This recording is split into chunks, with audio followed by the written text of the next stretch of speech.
Good morning, students. Myself, Kosa teacher from Paras English High School.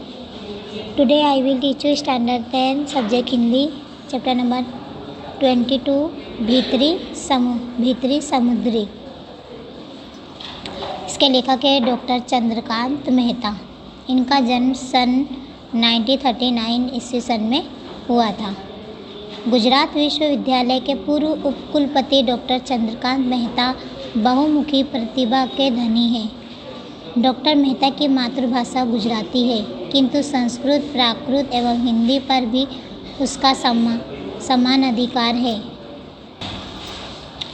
लगभग 50 वर्षों से हिंदी एवं गुजराती लेखन के प्रति समर्पित डॉक्टर मेहता की गुजराती एवं हिंदी में कई रचनाएं प्रकाशित हैं। साथ साथ चल रही किरण निबंध संग्रह पर भारत सरकार ने उन्हें नेशनल अवार्ड से सम्मानित किया है एवं उत्तर प्रदेश हिंदी संस्थान लखनऊ ने गुजराती हिंदी के सेतु रूप से सेवाओं के लिए सौहार्द्र सम्मान दिया है। साथ साथ चल रही किरण निबंध संग्रह पर भारत सरकार ने उन्हें नेशनल अवार्ड से सम्मानित किया एवं उत्तर प्रदेश हिंदी संस्थान लखनऊ ने गुजराती हिंदी के सेतु रूप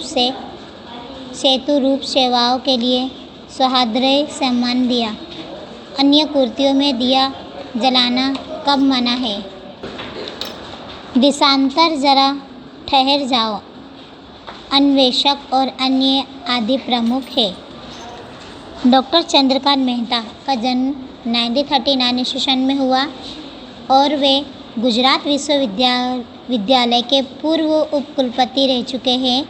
डॉक्टर चंद मेहता बहुमुखी प्रतिभा के धनी हैं और उनकी मातृभाषा जो है वो गुजराती है और उसके साथ साथ उन्होंने संस्कृत, प्राकृत एवं हिंदी पर भी उनका समान अधिकार है। उन्होंने लगभग 50 वर्षों से हिंदी एवं गुजराती लेखन के प्रति समर्पित है। डॉक्टर मेहता की गुजराती एवं हिंदी में कई रचनाएं प्रकाशित हैं। साथ साथ चल रही किरण निबंध संग्रह पर भारत सरकार ने उन्हें नेशनल अवार्ड से सम्मानित किया और वे एवं उत्तर प्रदेश हिंदी संस्था के लखनऊ ने गुजराती हिंदी के सेतु रूप में सेवाएं दी और उनको सम्मान दिया और उनकी अन्य कृतियों जैसे कि दिया जलाना कब मना है, देशांतर जरा ठहरो, ये सब इनकी आदि प्रमुख कृतियाँ हैं। प्रस्तुत निबंध में चाहे जितना धन कमाओ, चाहे ऊंचे महल बनाओ, ऐशो आराम की ज़िंदगी में भौतिक सुख तो अवश्य मिलता है। सोने चांदी के गहनों आभूषणों से लद जाओ, पर जब तक भीतरी शांति नहीं मिलती तब तक जीवन व्यर्थ है। सुख पैसे रुपयों से नहीं मिलता, जीवन का सुख उदारता और त्याग में समाया है। अब इसके आगे हम लेसन स्टार्ट करेंगे। जब द्रव्य भक्ति बढ़ जाती है तब जीवन भक्ति कम हो जाती है। जब लोग अमीर बनने के कृत्रिम चाहों फंस आते हैं तब अंधकरण की अमीरी की सुगंध खो देते हैं। तृष्णा तो परंपरागत डाकू रानी होती है। जब तृष्णाएं बढ़ती है तो मनुष्य की नेकी के समाप्त होने में देरी नहीं लगती। जब द्रव्य भक्ति बढ़ जाती है तब जीवन भक्ति कम हो जाती है। जब लोग अमीर बनने के कृत्रिम चाव में फंस जाते हैं, अंतःकरण की अमीरी की सुगंध खो देते हैं। तृष्णा तो परंपरागत डाकू रानी होती है।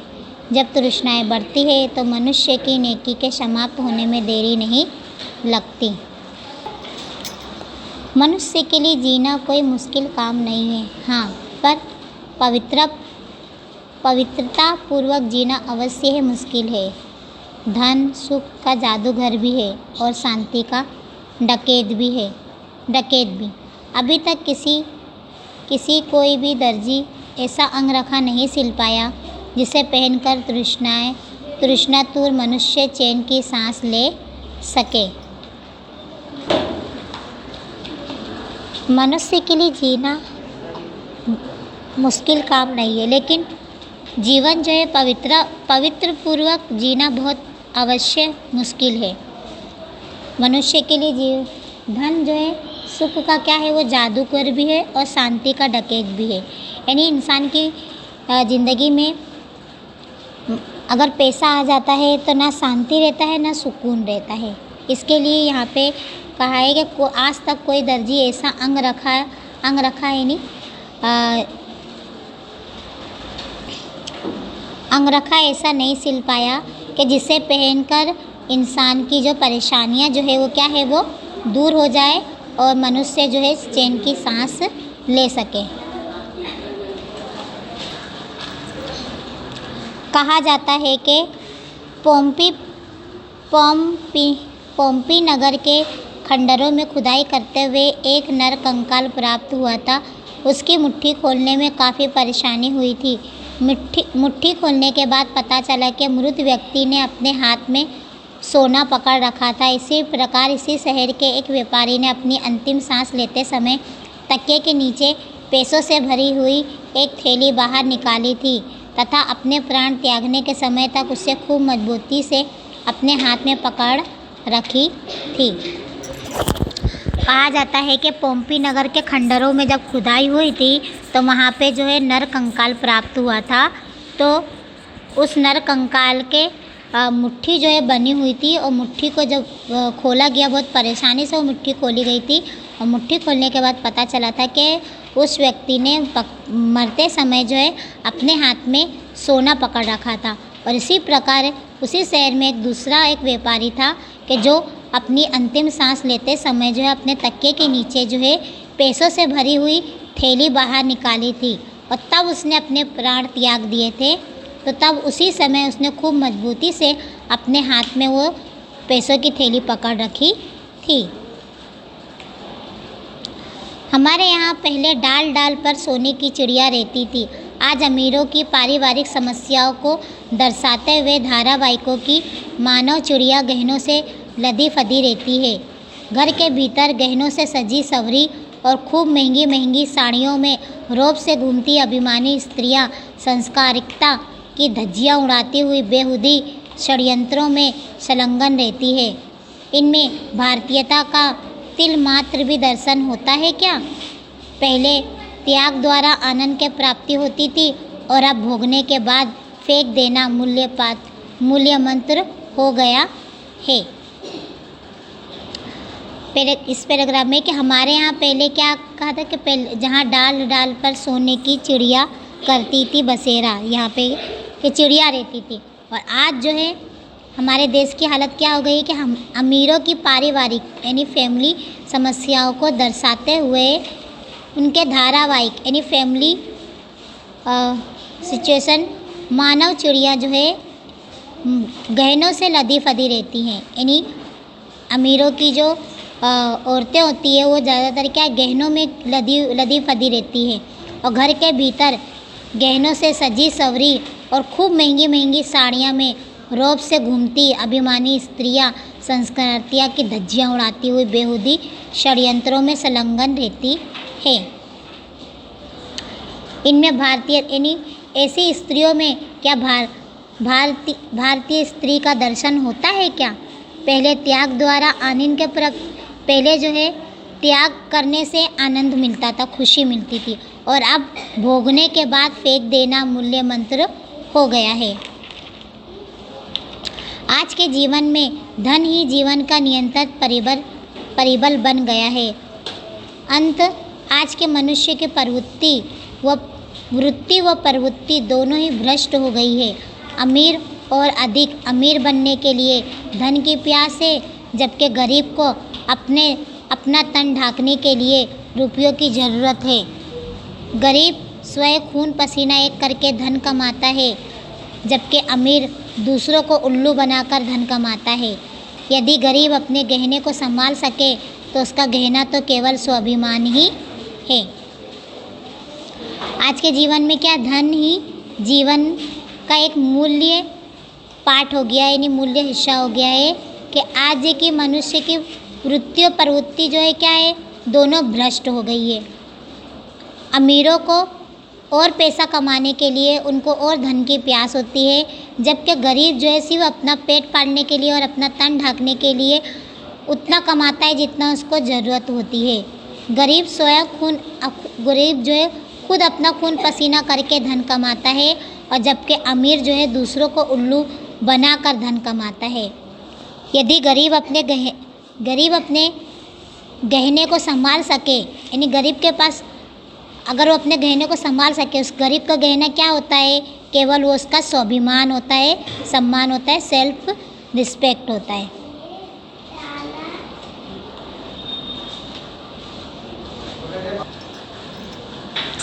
जब तक पैसे की खोज नहीं हुई थी तब तक मनुष्य अंदर से अमीर था। एक लेखक के शब्द ध्यान देने योग्य है। वह कहता है, साद्रायता, आत्मीयता, आशा, उल्लास तथा प्रेम ही वास्तविक धन है। इस पृथ्वी के एक छोटे से अंश को पाने के लिए मुझे इतना सख्त परिश्रम करने की आखिर क्या आवश्यकता है? समग्र पृथ्वी ही तो मेरी है।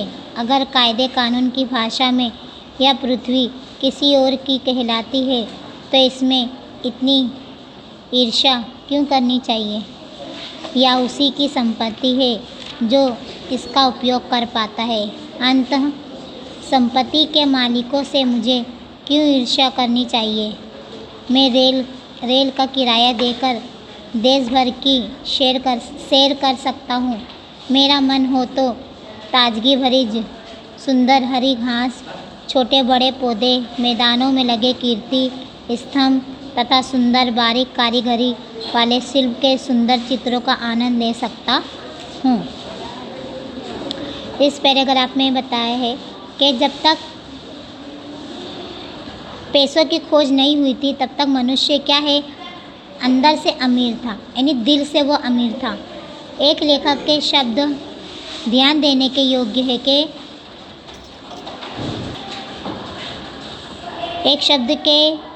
एक लेखक के शब्द ध्यान देने के योग्य है। वो कहते हैं कि आत्मीयता, आशा, उल्लास, प्रेम ही क्या है? वो एक वास्तविक हमारा धन है। और इस पृथ्वी पे एक छोटे से अंश को पाने के लिए इतनी सख्त परिश्रम करना पड़ता है हमको। समग्र पृथ्वी ही तो मेरी है, यानी पूरी पृथ्वी क्या है? वो हमारी है। अगर कायदे कानून की भाषा में यह पृथ्वी किसी और की कहलाती है तो इसमें इतनी ईर्ष्या क्यों करनी चाहिए? यानी ईर्ष्या यानी नफरत। और उसी की संपत्ति है जो इसका उपयोग करे, यानी इस पृथ्वी की जो संपत्ति है वो उसका उपयोग करता है। और ऐसे लोगों से हमको ईर्ष्या नहीं करनी चाहिए। अगर मैं रेल का किराया देकर पूरे देश की सैर कर सकता हूँ तो मेरा मन हो तो ताजगी भरी सुंदर हरी घास, छोटे बड़े पौधे, मैदानों में लगे कीर्ति स्तंभ तथा सुंदर बारीक कारीगरी वाले शिल्प सुंदर चित्रों का भी मैं आनंद ले सकता हूँ। उन सबको अपने साथ घर ले जाने की ज़रूरत नहीं, क्योंकि जहाँ पर ये सब है वहाँ उनकी देखभाल और उनकी व्यवस्था जितनी अच्छी तरह से की गई है उससे आधी देखभाल भी मैं नहीं कर पाऊँगा। इस सृष्टि ने मुझे इस प्रकार की अनेक चीज़ें प्रदान की है। वन में घूमते हुए प्राणी हमारे हैं, नक्षत्र तथा महकते हुए फूल हमारे हैं, समुद्र, हवा, पक्षी तथा वृक्ष भी हमारे हैं। अब हमें दूसरी किसी चीज़ की आवश्यकता नहीं है। इस युग से पहले के सभी युग हमारे लिए काम कर गए। हमें तो केवल अन्न और वस्त्र प्राप्त करने की आवश्यकता है और यह प्राप्त करना इस धरती पर बहुत आसान है। नाउ पैराग्राफ में है कि इन सबको हमें घर ले जाने की ज़रूरत नहीं है, क्योंकि जहाँ पर ये सब है मैं उनकी देखभाल और उनकी जितनी चाहे मैं उनकी व्यवस्था अच्छी तरीके से कर सकता हूँ। और उससे आधी देखभाल भी मैं नहीं कर पाऊँ तो मुझे शर्म आती है, क्योंकि ये पृथ्वी जो है क्या वो हमारी है। इस पृथ्वी में घूमते हुए प्राणी हमारे हैं, महकते हुए फूल हमारे हैं, समुद्र, हवा, वृक्ष, ये सब जो है क्या है, ये हमारी आवश्यकता की चीज़ है। और इस युग से पहले के सभी युग हमारे लिए काम कर गए हैं। हमें तो केवल अन्न व वस्त्र प्राप्त करने की आवश्यकता है और यह प्राप्त करना हम इस धरती पर बहुत आसान है। वाल्मीकि, स्वामी रामतीर्थ, विवेकानंद, दयानंद, अरविंद के पास आखिर कौन सा जमा किया हुआ धन था? कौन सा किया हुआ धन था? फिर भी क्या हम उन्हें गरीब कहने की हिम्मत कर सकते हैं? क्या लिखा है कि वाल्मीकि, स्वामी रामतीर्थ, विवेकानंद, ये सब जो क्या ये महापुरुष थे, तो क्या इनके पास कोई जमा किया हुआ खजाना था या कोई धन था? क्या हम इन्हें गरीब कह सकते हैं? हिम्मत है? भाग्य के रचयिताओं में जॉन डंकन नामक एक स्कॉटलैंड की निवासी बुनकर के गरीब पुत्र की अमीरी का एक प्रेरणादायक उदाहरण है। जॉन बिल्कुल अनपढ़, संकुचित दृष्टि का, अस्कत, कुबाड़ा तथा आर्थिक दृष्टि से कंगाल परिवार का पुत्र था। अब जब वह अपने मोहल्ले में से गुजरता था तब बच्चे उसे चिढ़ाते थे। अब यहाँ पे एक बच्चे की बात बताई है कि वो एक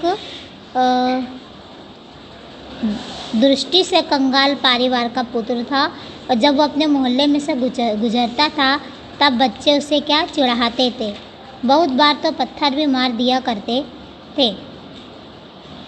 उसने ढोर चराने का काम शुरू किया तो उसके मालिक ने भी उसके साथ अत्याचार किया। उसने ढोर चराने का काम शुरू किया तो उसके मालिक ने भी उसके साथ अत्याचार किया। ढोर चराना यानी गाय, भैंस, बकरी चराना। कभी कभी जॉन कपड़ों को निचोड़ते ठंड में कांपते कांपते पूरी रात गुजार देता। एक दिन जॉन की इच्छा हुई कि वह पढ़ाई करना सीखे। कुछ समय के पश्चात जब वह बुनाई के काम पर गया तब उसने स्कूल में पढ़ने वाली एक 12 वर्ष की लड़की से उसे पढ़ाने की विनती की। अब जॉन जो है वो ढोर चराने का काम भी शुरू किया और काम शुरू करने के बाद भी उसका मालिक उसके साथ क्या अत्याचार करता था। और कभी कभी ऐसा भी होता था कि कपड़े निचोड़ते उसको ठंड भी लगती और वो कांपता रहता और इस तरह पूरी रात गुजार देता। एक दिन को जॉन को पढ़ने की इच्छा हुई।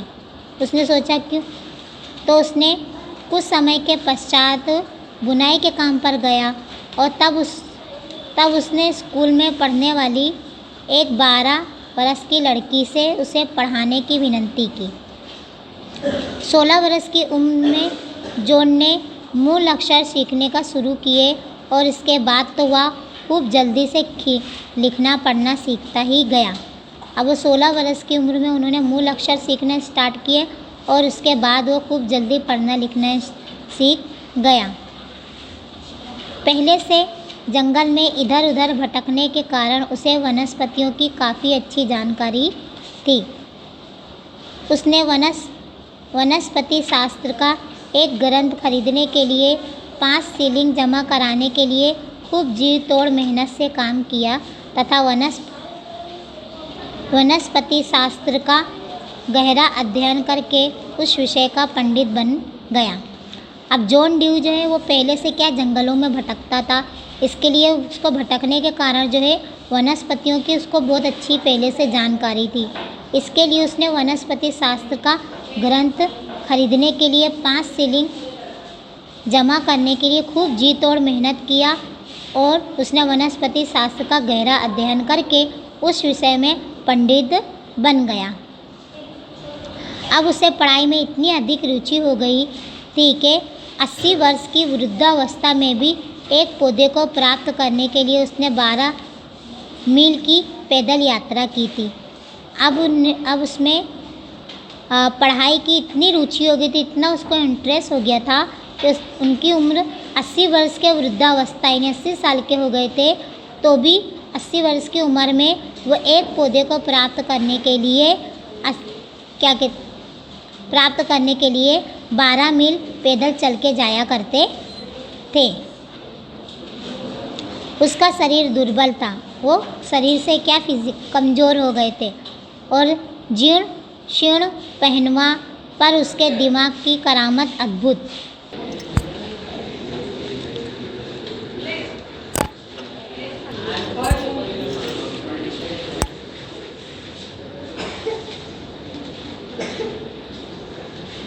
उसका शरीर दुर्बल था और वो जीर्ण शीर्ण पहनावा, पर उसके दिमाग की करामत अद्भुत। यानी वो फिज़िकली कमज़ोर थे लेकिन मेंटली जो है वो बहुत स्ट्रॉन्ग थे।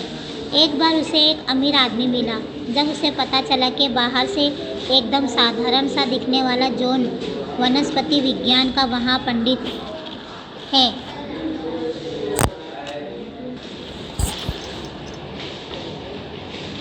एक बार उसे एक अमीर आदमी मिला और उसे पता चला कि जो बाहर से एकदम साधारण दिखने वाला इंसान जॉन वनस्पति विज्ञान का महापंडित है। तो वह इस पर फिदा हो गया और उसने उसका जीवन चरित्र अखबार में छपवा दिया। उसके बारे में पढ़कर बहुत से लोगों ने जॉन के पास काफ़ी बड़ी बड़ी रकम के चेक भेजे, परंतु उसने इस धन को अपने लिए प्रयुक्त नहीं किया और अपने वसीयतनामे में लिखा, मुझे प्राप्त सारी धन राशि का उपयोग गरीब विद्यार्थियों के प्राकृतिक विज्ञान के अध्ययन के लिए किया जाए।